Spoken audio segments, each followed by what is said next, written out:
Tengan todos un muy buen día y sean bienvenidos al primer capítulo de nuestro podcast La Mamerto Cueva. El título de este episodio es El paro más allá de la metrópolis. Nuestra invitada de hoy es Sara, con la cual ya hemos tenido el gusto de hablar unos minutos fuera de grabación y nos ha compartido un par de ideas bastante interesantes. Para iniciar, nos gustaría que nos compartieras tú, Sara, un poco de información sobre quién eres, tu nombre, de dónde vienes y algún par de cositas sobre todo lo que has hecho hasta ahora. Listo. Hola, buenas tardes, días o noches, dependiendo de cuando nos escuchen. Mi nombre es Sara Guerrero, soy estudiante de antropología de novena matrícula de la Universidad Nacional de Colombia. Soy estudiante de PEAMON, soy del Putumayo, de Villa Garzón, un pequeño pueblo. Estoy actualmente trabajando con algunas colectivas en quizás hacer justicia, en difundir información, en hacer pedagogía con enfoque de género. Entonces estoy con la Alianza de Mujeres Tejedoras de Vida del Putumayo y con ellas estamos con un pequeño grupo que se llama Alianza Joven. También estoy trabajando con el grupo Yauta de Estudios Amazónicos. Estamos haciendo una pequeña veeduría de la implementación del Acuerdo de Paz en la Amazonía. Y ya por ahorita me dedico también a hacer mi tesis en mis ratos libres. Y eso es como todo por ahora. Muchas gracias, Sara. Lo primero que nos gustaría saber es qué diferencias puedes apreciar en la forma en que se ve un paro en grandes metrópolis, como pueden ser Bogotá, Medellín, Cali, comparadas con zonas un poco más apartadas geográfica y políticamente, como lo puede ser el Putumayo, donde las necesidades son diferentes, la visión de las movilizaciones es diferente e incluso el impacto e influencia del Estado y el gobierno son diferentes. Pues es súper difícil esa pregunta porque pues es muy amplia, ¿no? Yo siento que, digamos, en la región o en, como le dicen, el territorio o las zonas de frontera o, bueno, aquello que se sale de la metrópolis, todos los fenómenos siempre se van a vivir de manera diferenciada porque hay una historia de construcción distinta en esos territorios. Entonces, de la misma manera, las luchas sociales y como estos quiebres sociales o el estallido social que estamos viviendo, evidentemente tiene esos tintes históricos con los que se ha construido la región. Entonces, por ejemplo, vamos a, no sé, hablar de la movilización en la ciudad. Es bastante sencillo, o bueno, a veces no, pero el hecho de salir a una protesta un día puede llegar a ser riesgoso, sí, a uno lo pueden llegar a identificar, individualizar, etcétera. No vamos a decir que no, pero siento que hay muchas más garantías para ejercer el derecho a la protesta social. En el caso de Putumayo, ya han sido varias las amenazas a compañeros y compañeras jóvenes, por ejemplo, muy jóvenes, que se han estado movilizando de manera activa en el marco del paro. Y pues no sé, por ejemplo, acá se ven disturbios, ¿sí? En Bogotá, pero en Putumayo realmente las cuestiones, o bueno, las manifestaciones han sido supremamente pacíficas y aún así hay una persecución y una satanización hacia la protesta social de manera exacerbada. Y eso se puede explicar un poco por el conflicto armado y por cómo este departamento se ha formado, ¿sí? Como las generaciones nos hemos formado y hemos sido hijas del glifosato, ¿sí? Hemos sido hijos de la guerra. Entonces, a pesar de que pues sí existe el acuerdo de paz, estamos en un momento como de transición, aún hay actores armados en el territorio que pues en este momento han amenazado y siguen amenazando a las personas que se movilizan.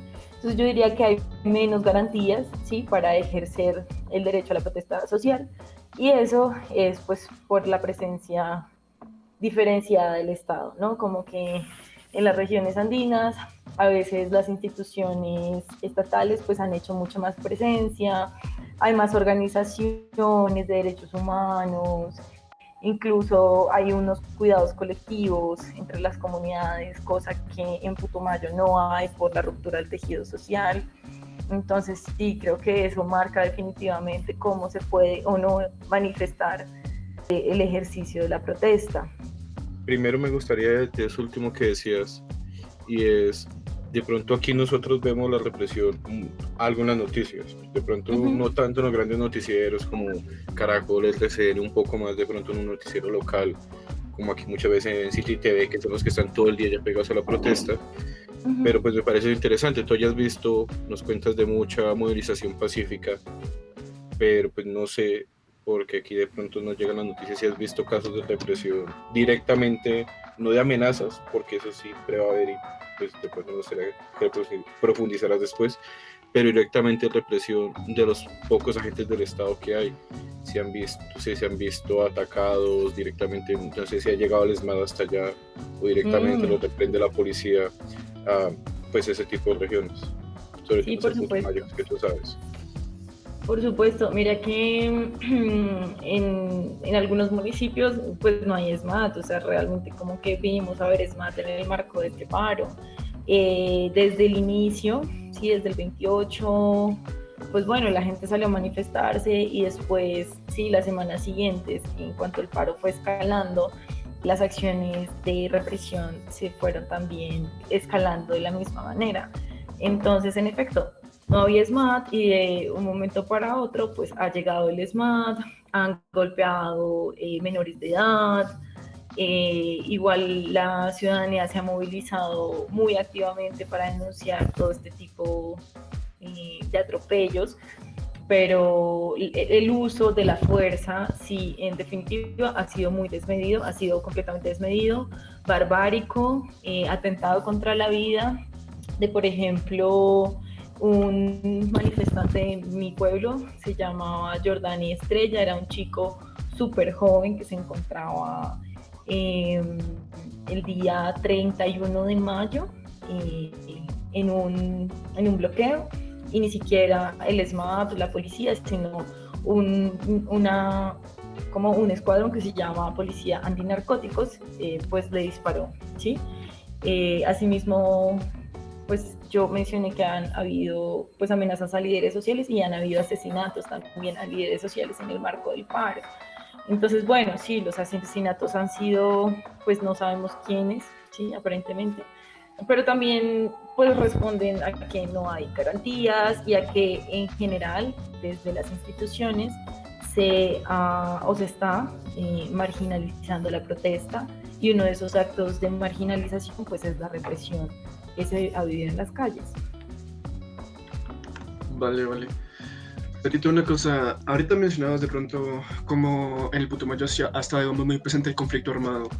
Y pues digamos que en las noticias y los medios de comunicación, o pues digamos también en la opinión popular, ha habido como esta característica de que siempre quieren ligarlos a alguno de los dos bandos, entre comillas, ya sea que actúan en complicidad con el Estado o que actúan apoyando a los protestantes.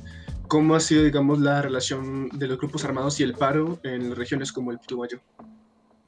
Pues es súper, como dicen, caliente, porque, bueno, si desde la institucionalidad ya se está criminalizando el ejercicio, pues imagínate cómo actúan los grupos armados, sobre todo paramilitares, ¿sí? Y narcotraficantes, narcoparamilitares en este caso. El Putumayo todavía se mueve por la economía cocalera, indudablemente, aunque la gente no lo quiera ver y lo niegue como una realidad que está allí. Entonces, evidentemente, los bloqueos han generado un cierre de esa economía cocalera, y más allá de que les moleste o de que estos actores pues se sientan perjudicados por la protesta, es como por los bloqueos, ¿sí? Porque esto genera pues lo que dije, un cierre de la economía que termina pues afectando directamente los capitales de los narcoparamilitares que se mueven en el Putumayo. Esto es una situación que se ha denunciado un montón de veces, pero pues bueno, las autoridades locales parecen como tener un silencio perpetuo alrededor de eso.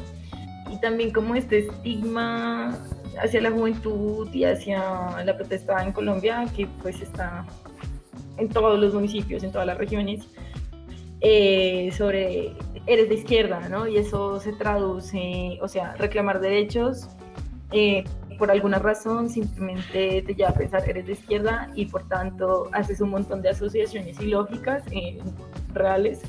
Entonces, las acciones violentas y de amenazas creo que también se deben un poco hacia el desconocimiento, ¿no?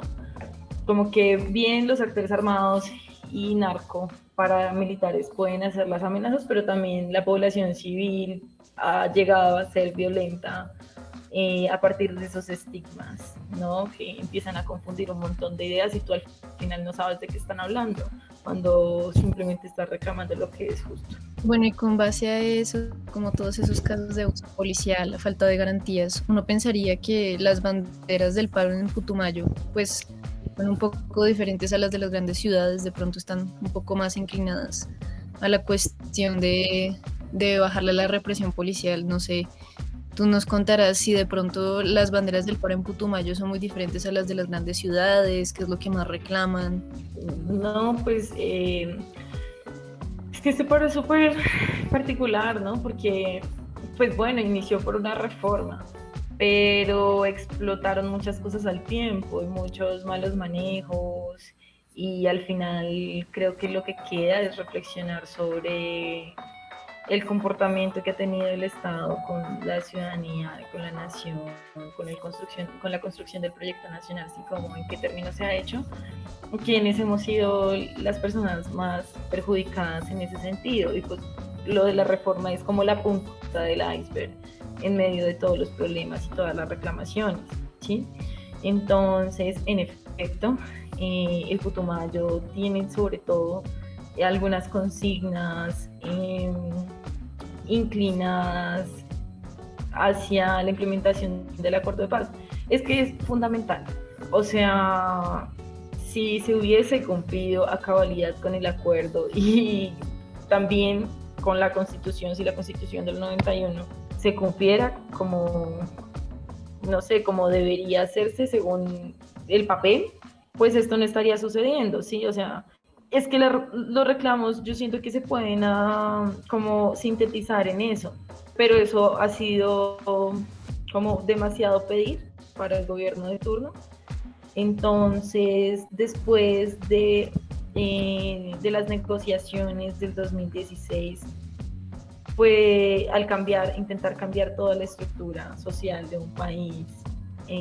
Si no se hacía, pues iban a pasar cosas horribles como las que están pasando ahora, ¿sí? Un recrudecimiento de la pobreza, una reconfiguración del conflicto.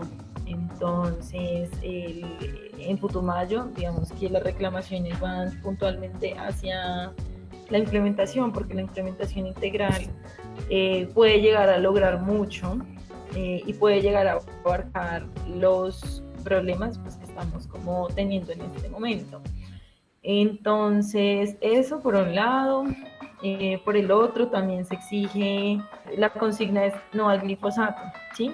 ¿Y por qué? Pues por el decreto, se me escapa el número, por el cual se aprobó o se da vía libre nuevamente a las fumigaciones con glifosato, y pues eso termina afectando a los mismos municipios, a los mismos actores, nuevamente recrudece la pobreza, genera una brecha enorme.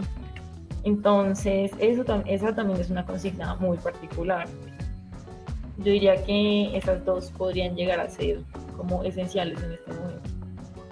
Me gustaría, pues, conociendo que tú también haces parte de una asociación de mujeres tejedoras que buscas reconstruir el tejido social fragmentado, me gustaría que nos detuviéramos un poco ahí y nos explicaras, pues, como si le explicaras a personas que no conocen de pronto mucho esta idea, ¿a qué te refieres con la destrucción del tejido social y cómo eso se ve reflejado en el paro?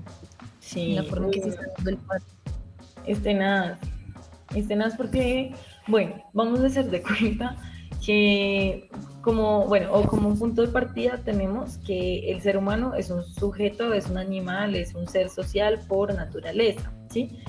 En ese sentido establece relaciones con su entorno y con los suyos, es decir, con otros de su especie, con otros seres humanos, no solamente para sobrevivir, sino para expresar lo que llamamos desde la antropología la cultura, que son las maneras en las que se organiza y entiende el mundo y se crean herramientas pues para habitarlo. Entonces, digamos, bajo estas premisas, esas relaciones que establecen los seres humanos o que establecemos como sujetos sociales, no solamente con una persona, sino con toda una comunidad, genera una serie de pactos, de acuerdos, genera una serie como de códigos de entendimiento, y no solamente, como lo dije, pues es para la supervivencia, sino para crear otro tipo de cosas. Entonces allí está la espiritualidad, la identidad, la pertenencia. Sí, el hecho de estar en un grupo significa todo eso, de sentirse que uno está en su lugar, que está con los suyos, que la vida tiene sentido por ellos, y crea un cuerpo de significaciones a través de las relaciones, sí, cualquiera que sea. Entonces, no sé, son relaciones de familia, amigos, compadrazgos, comadrazgos, etcétera, etcétera. Esta, digamos que idealmente sería lo que una comunidad pues podría tener para desarrollar un buen vivir, ¿sí? Sin embargo, una de las afectaciones más grandes del conflicto colombiano ha sido un atentado a las relaciones interpersonales. Entonces, por ejemplo, hay políticas de terror o políticas del silencio, y con esto pues me refiero a que, por ejemplo, los paramilitares ponían, cuando llegaban a los pueblos, música durísimo, no permitían que la gente saliera de sus casas después de no sé qué hora, introducían terror, incluso con códigos de vestimenta. Entonces las personas poco a poco se iban cerrando para no estar en riesgo, ¿sí? Entonces iban cortando todas las relaciones que tenían con su comunidad, y en ese sentido los sujetos quedan también más vulnerables, porque las relaciones al final permiten soportar a los sujetos, ¿sí? Porque somos sujetos sociales. Entonces necesitamos afecto, necesitamos compañía, necesitamos sentirnos parte, necesitamos darle sentido y orientación a nuestra vida y organizarnos de manera política. Entonces eso fue lo que hizo la guerra, o sea, a partir de las políticas del terror. Por eso se persiguen los liderazgos sociales, son una amenaza directa ante estos grupos ilegales, ¿no? Entonces, bueno, esa sería la fragmentación del tejido social, la ruptura de las relaciones sociales en comunidad. A partir de las masacres también, por ejemplo, llegar a asesinar colectivamente a no sé cuántas personas en una vereda, pues deja no solamente con un montón de traumas individuales a cada persona, sino con una idea sobre un odio hacia la sociedad en general, y unas ideas de rechazo, ¿sí? De yo me alejo, y entre más callado y entre menos activo sea y entre menos me organice y entre menos hable, pues está mejor porque sobrevivo. Entonces, pues eso fue lo que pasó en Colombia, y eso es lo que pasa todo el tiempo. Entonces, pues nada, en el Putumayo, sobre todo, pues los reclutamientos fueron hacia hombres, y también los asesinatos. Entonces, pues en ese sentido, las sobrevivientes fueron mujeres, cabezas de hogar, con sus hijos, con sus hijas. En medio de este escenario caótico, desastroso, muchas de ellas decidieron organizarse porque estaban completamente cansadas, no solamente de que les mataran a sus maridos, de que reclutaran a sus hijos, de que las violaran. Ya ellas decidieron organizarse para ponerle un freno a esa guerra, ¿sí? Para hacer un alto en el camino, porque estaban completamente cansadas. Y desde allí, desde esa organización, en el 2005, como, bueno, vamos a ver qué podemos hacer, porque pues estamos aquí vivas, tenemos nuestra tierra, aún tenemos a nuestros hijos, tenemos que sacarlos adelante. Entonces, lo que empezaron a hacer fue como proyectos comunitarios, autogestionados, luego buscar recursos, sobre todo para tener como independencia económica. También han hecho un montón de cosas para sanar las heridas de la guerra. Entonces, ese es como el trabajo y la historia del trabajo, pues, de tejedoras. Dale, es una historia bastante bonita y conmovedora, siendo una muestra clara de cómo el conflicto afecta a toda la sociedad. Con ello, me da curiosidad que, luego de ver cómo el tejido social fue tan afectado por este conflicto, ahora vemos un conflicto en nuestra cotidianidad, tanto en persona como en plataformas como Twitter y Facebook, donde uno ve al contrario como un enemigo. Solo por tener un pensamiento diferente, uno llega a odiar a alguien. y me parece que como jóvenes debemos buscar una solución a esto, porque si no, será mucho más difícil que esto se haga en persona. No, total, y yo estoy completamente de acuerdo. Es que en Colombia no estamos, o sea, nuestra historia es una historia de conflicto, ¿sí? Entonces, es una historia de violencia, o sea, es una historia de despojo. Desde la conquista, la historia, nuestra historia, está manchada, ¿no? Por la violencia, por la muerte, por el despojo. Asimismo, en la colonia, las producciones de los grupos indígenas, con el genocidio, con las violaciones hacia las mujeres. Posteriormente en la República también la instauración del proyecto nacional siempre ha sido, desde una perspectiva sumamente excluyente. O sea, basta ver hasta cuándo las poblaciones, las comunidades indígenas son reconocidas como para tener su derecho al voto, ¿no? O sea, es muy recientemente, hasta el 91. Asimismo, muchos departamentos, como en qué momento son reconocidos como departamentos independientes y son departamentos que han sido zonas de frontera, como el Amazonas, el Putumayo, eran intendencias o comisarías, y precisamente era porque se tenía una perspectiva subvalorada sobre la población en estas regiones, ¿sí? Es como, no es gratis que apenas hasta el 91 se brinden esta serie de derechos y se brinde también el reconocimiento legal de estos territorios. Entonces, pues yo siento que tenemos allí como muchos elementos para pensar en que en Colombia nunca hemos podido hacer política, estamos siempre en guerra, siempre hemos estado en medio de una tensión y de violencia, y es un ciclo que se repite y se repite y se repite. Entonces hay una autora, se llama Hannah Arendt, y Hannah Arendt dice: la guerra es un estado prepolítico, no permite hacer política. Y eso es lo que pasa, así como por eso es tan difícil tramitar problemas y conflictos en Colombia, porque es que nunca como nación sí hemos podido hacerlo, porque cuando pensamos que estamos tramitando bien un problema, pues estamos excluyendo o oprimiendo a dos comunidades más. Entonces es muy difícil que la gente, porque somos como sujetos productos sociales y productos históricos de esos procesos, no nos podemos pedir, no me voy a justificar, pero lo explico, no podemos pedir que todo el mundo tenga una conciencia política elevada y un sentido empático sobre la otredad cuando hemos luchado por sobrevivir, sí, todo el tiempo. Entonces yo siento que este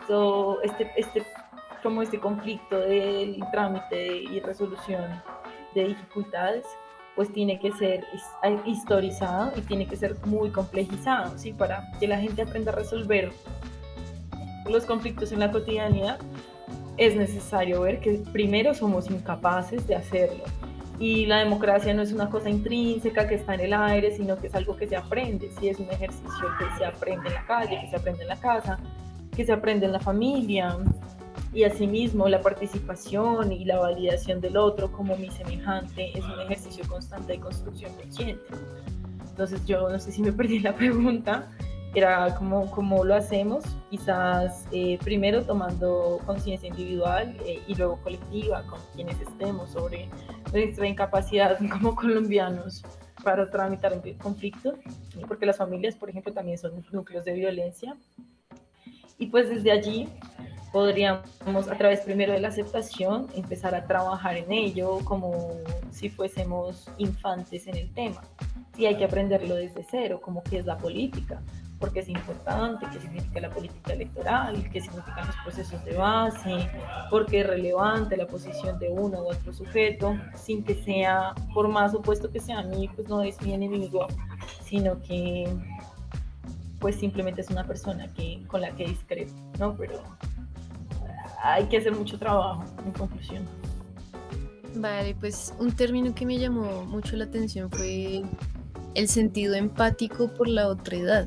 O sea, ¿cómo hace uno para incentivar la empatía por los otros en un país que visiblemente pues ha estado marcado por la desconfianza a los demás, por sálvese quien pueda, ya que es un país que siempre ha estado en guerra?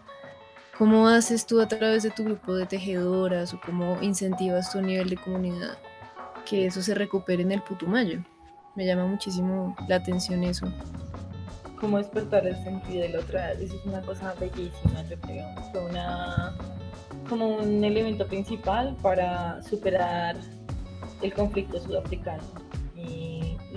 La palabra que utilizaron era Ubuntu, y era como Ubuntu significa como el ser humano es igual, el otro ser humano es igual a mí, ¿sí? Es completamente horizontal la relación que tengo con ese otro. Entonces, a partir de esa horizontalidad, pues podemos entendernos en un diálogo. Y pues yo, no sé, siento que por estar tan preocupados en sobrevivir, de verdad, en sobrevivir, porque los colombianos sobrevivimos, y eso es un acto de resistencia cotidiano, pues poco nos interesa el otro, ¿no? Eso de el vivo vive del bobo, por ejemplo, es una muestra de ello en la cultura popular. Pues no, realmente no debemos hacer eso, porque lo único que hacemos es como exterminarnos entre nosotros mismos y pues termina beneficiando a las mismas élites, ¿no? Entonces, yo siento que desde las mujeres hemos entendido un poco eso a través del cuidado. Y el cuidado como acción política es no solamente ver a la otredad como semejante, sino reconocer las necesidades que esa otredad tiene para vivir plenamente.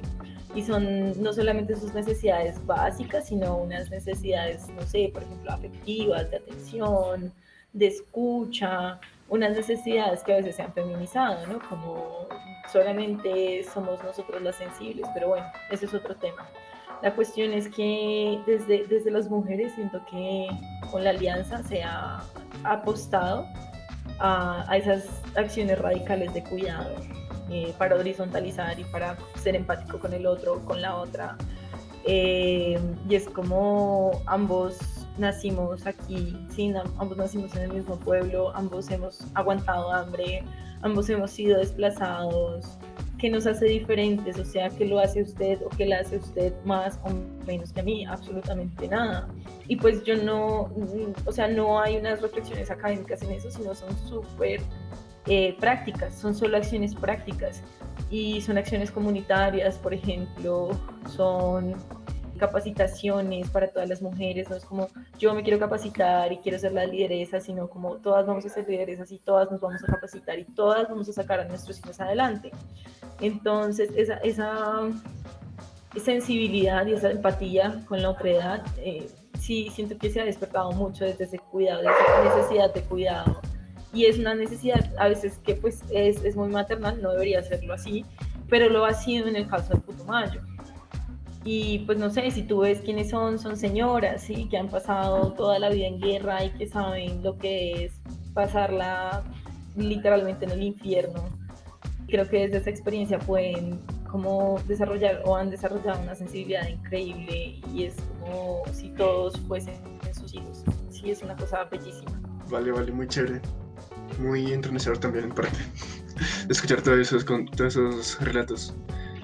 Desligándonos un poco de pronto ahorita del tema, y yo creo que algo que íbamos a haber preguntado de pronto más hacia el principio, digamos, de la entrevista del podcast, sería, digamos, ¿nos puedes dar una recopilación, un resumen del contexto histórico básico que deberíamos conocer para entender estos estallidos sociales en el Putumayo?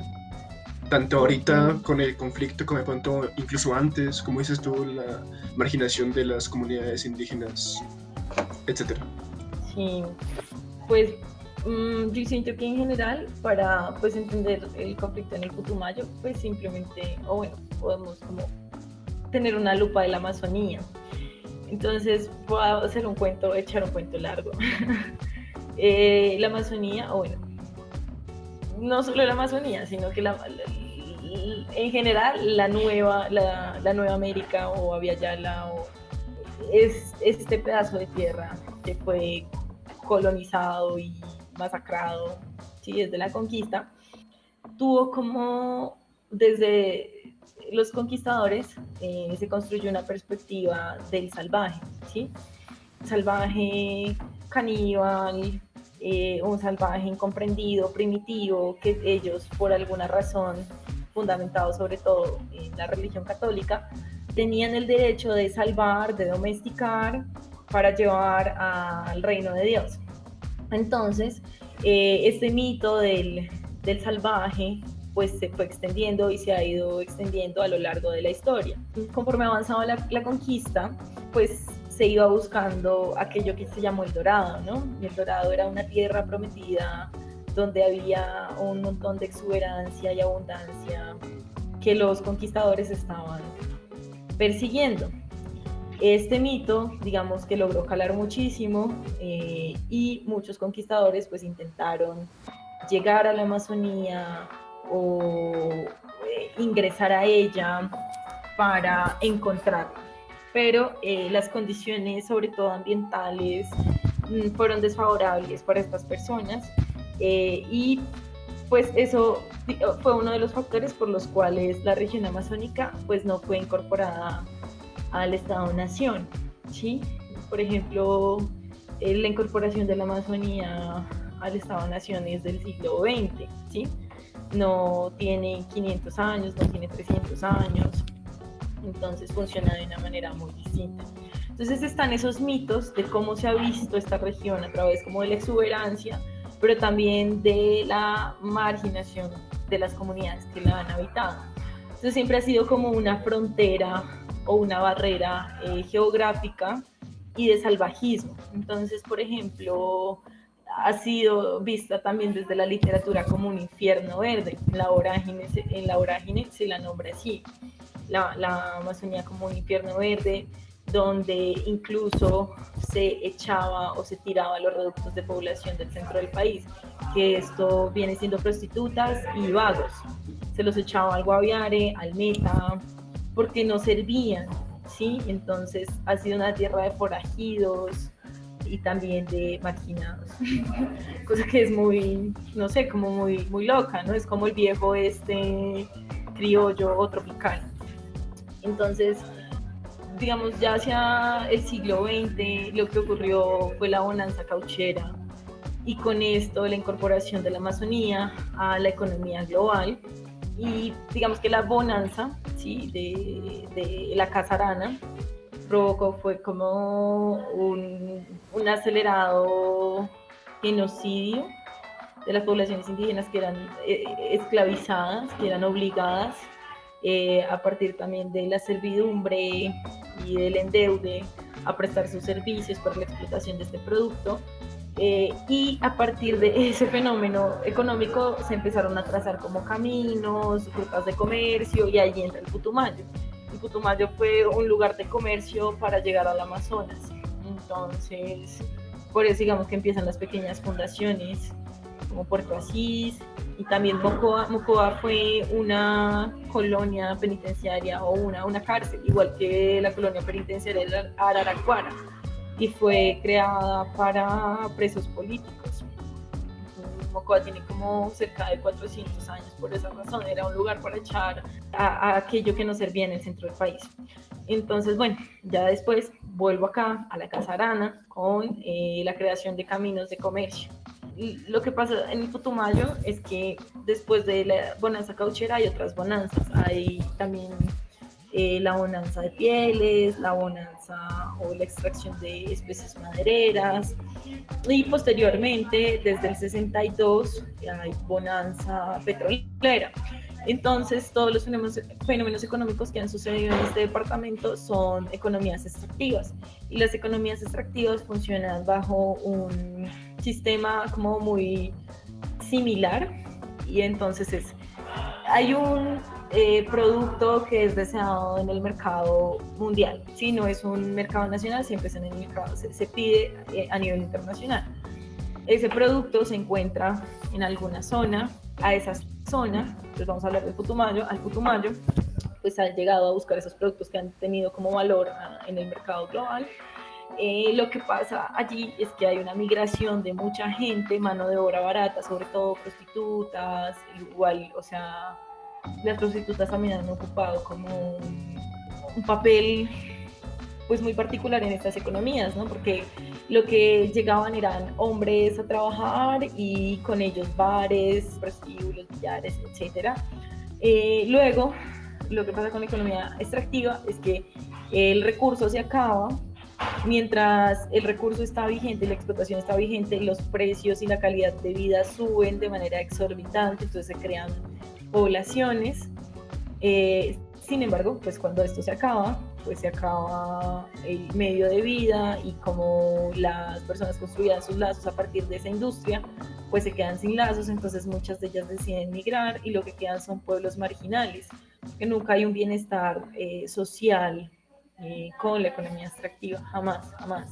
Entonces, bueno, eso es como, esas son algunas claves para comprender un poco cómo, por qué el Putumayo ha estado marginalizado históricamente, y es porque Estado-Nación se ha preocupado por la incorporación de sus recursos y no de su gente, ¿sí? Le ha interesado solamente el aprovechamiento de los bienes de tipo natural. Entonces, bueno, el petróleo fue un fenómeno y ha sido un fenómeno que ha marcado el departamento, pero también la coca desde los años 80, que también funciona un poco como una economía extractiva, no tanto, pero pues ha sido, o sea, la abundancia de los cultivos de coca responde también a una presencia diferenciada del Estado. Sí, todo el tiempo la gente dice, ay no, allá el Estado nos olvida y el Estado no está. El Estado siempre está, todo el tiempo el Estado está, y esa es una idea que uno tiene que sacarse de la mente como colombiano. El Estado está para dar concesiones, el Estado está para sacar recursos, el Estado está para trazar caminos de comercio, etcétera, pero no está, es como el aparato social, ¿sí? Del Estado Nacional, esa es la diferencia. Entonces han abundado los cultivos de coca porque, pues no sé, es una economía entre comillas fácil, permite tener como muchos dividendos y permite o ha permitido suplir las necesidades que precisamente ese aparato social del Estado no ha cumplido históricamente. Entonces las personas se han, por ejemplo, hecho a sus servicios y a sus derechos mínimos a través pues de las ganancias que tienen con la economía cocalera, que pues para un campesino nunca va a ser aquí en Colombia sencillo sacar su pacha de chontaduros y se la van a comprar por 5.000 pesos, sí, por unos caminos horribles, con una gasolina que es supremamente cara, para llegar a competir con productos que son de otros países, que a veces son muchísimo más económicos. Entonces pues es imposible tener una calidad de vida mínima pues en esas reglas. Y ya, pues es como un poco la historia del Putumayo. Vale, súper interesante todo, digamos, ese bagaje histórico. De pronto mencionabas la naturaleza bastante durante el recorrido y pues me imagino que por la zona, el Putumayo, la Amazonía, el Meta, todas esas regiones tienen una relación, digamos, diferenciada, de pronto especial con la naturaleza. ¿Cuál ha sido, digamos, este rol para el Putumayo y si de pronto este rol ha repercutido dentro del paro? Es súper, parece una cosa loca la relación que como campesinos y como grupos indígenas tienen con la naturaleza. No es una relación ahí súper contradictoria, porque detrás de muchos de los puntos del acuerdo de paz lo que hay es un respeto por la vida, ¿sí?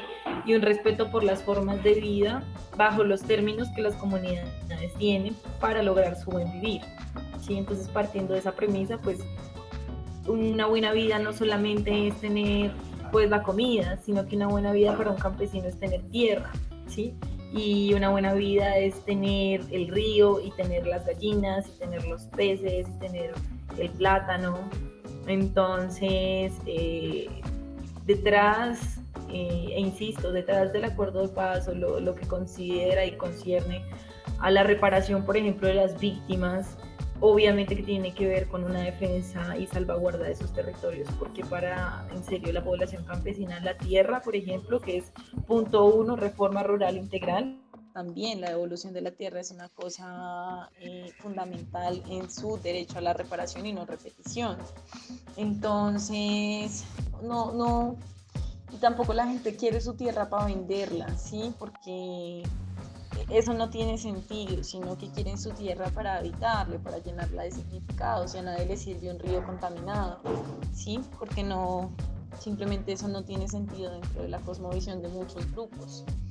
Entonces, la lucha por el territorio es una cosa fundamental, aunque a veces no se diga de manera explícita, eso está y ha estado dentro de las reivindicaciones étnicas y campesinas.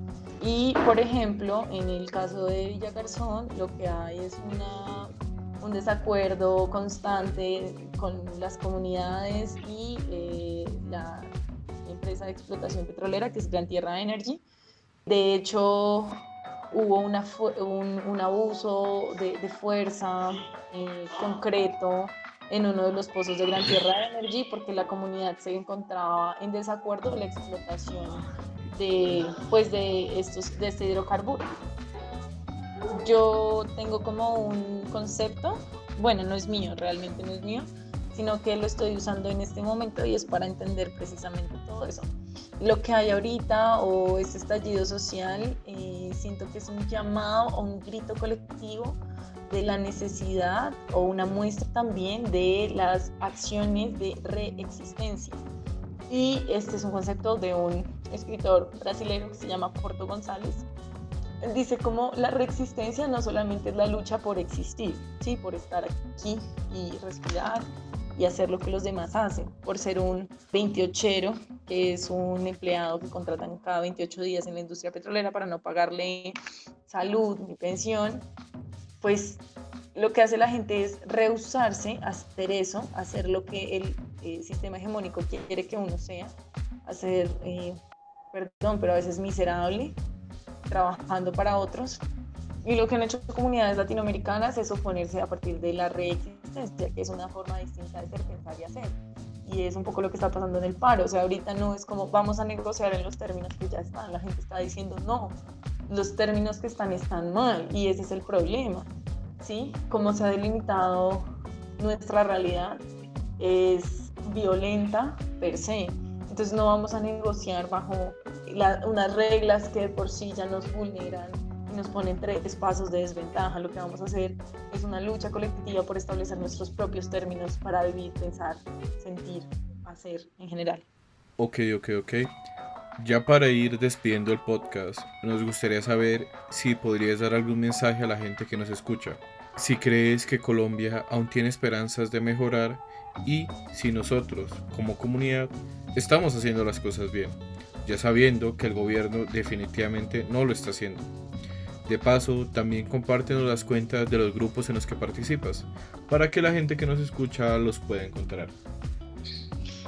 Bueno, hay varias cosas. Yo creo que esto va a ser un cliché, pero no hay que perder la esperanza en la vida. Y eso siento que las víctimas del conflicto armado, o sea, son increíblemente resilientes y hay que aprender de eso. Es cierto que es difícil lo que estamos pasando, pero hay gente que la está pasando peor y que la puede pasar peor. Entonces hay que luchar y no hay que dejar de luchar desde nuestras posibilidades y desde los lugares que estamos ocupando y desde los privilegios que estamos también encarnando.